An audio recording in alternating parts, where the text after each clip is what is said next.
मराठी माणसांची number 1 choice Marathi matrimony. राज्यात दोनच समविचारी नेते, एक उद्धव आणि दुसरे राज ठाकरे। मराठी माणसाची एकजूट राहावी ही ठाकरेंची भूमिका। संजय राऊतांचं विधान।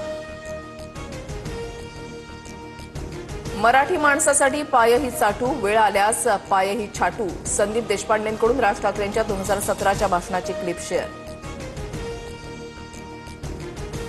योग्य वेळी सरकार शेतकरी कर्जमाफीचा निर्णय घेईल, दिलेला एकही शब्द सरकार फिरवणार नाही। मुख्यमंत्री फडणवीसांचं विधान। 3 वर्षांपूर्वी आम्हीही मॅरेथॉन योगा केला आणि परिवर्तन केलं, म्हणून तो 21 तारखेचा दिवस राज्यासाठी भाग्यशाली ठरलाय। उपमुख्यमंत्री शिंदेंचा टोला।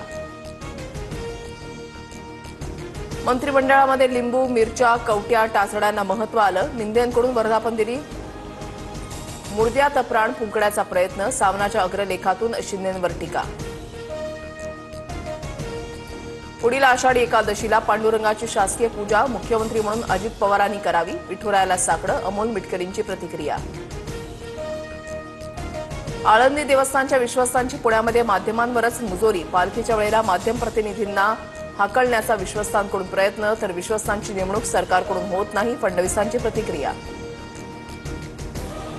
टोकन दर्शन घेताना झालेल्या समस्या सरकार दरबारी मांडणार। पंढरपूरची मंदिर समिती बरखास्त करून नव्या समितीची मागणी करणार। अमोल मिटकरींची प्रतिक्रिया। राजकीय पक्षाचे जोडे बाहेर ठेवून काम करणं हाच खरा सहकार धर्म। निर्णयाकडे राजकीय नजरेतून पाहणं अत्यंत चुकीचं ठरेल। मुंबई बँकेच्या संचालक तेजस्वी घोसाळकर यांची पोस्ट। मोदी बोल बच्चन मंडळाचे अध्यक्ष, तर फडणवीस ज्युनियर बोल बच्चन। फडणवीसांनी केलेल्या बोल बच्चन या टीकेला राऊतांचं उत्तर। सोलापुरातील बार्शीचे आमदार दिलीप सोपल यांची वर्धापन दिन आणि डिनर डिप्लोमसीला दांडी। आमदार दिलीप सोपल 2 दिवसांपासून जिल्ह्याबाहेर, सूत्रांची माहिती।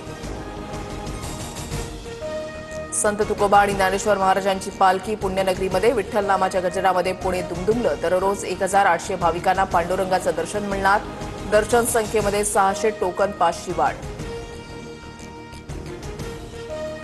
देशभरात आज 11वा आंतरराष्ट्रीय योगा दिवस साजरा। पंतप्रधान मोदींच्या उपस्थितीमध्ये विशाखापट्टणममध्ये योगाभ्यास, तर नागपुरात गडकरी आणि बावनकुळेंच्या उपस्थितीमध्ये कार्यक्रम होणार।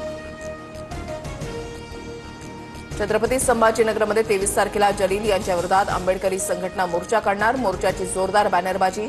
इम्तियाज जलील जातीयवादी असल्याचा आरोप।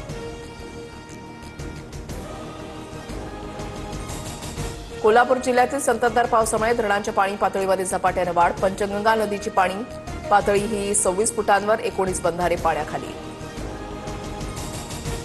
रत्नागिरीमध्ये पावसाची हजेरी। खेडमधील जगबुडी नदी इशारा पातळीवरच। रत्नागिरीला आजही मुसळधार पावसाचा इशारा।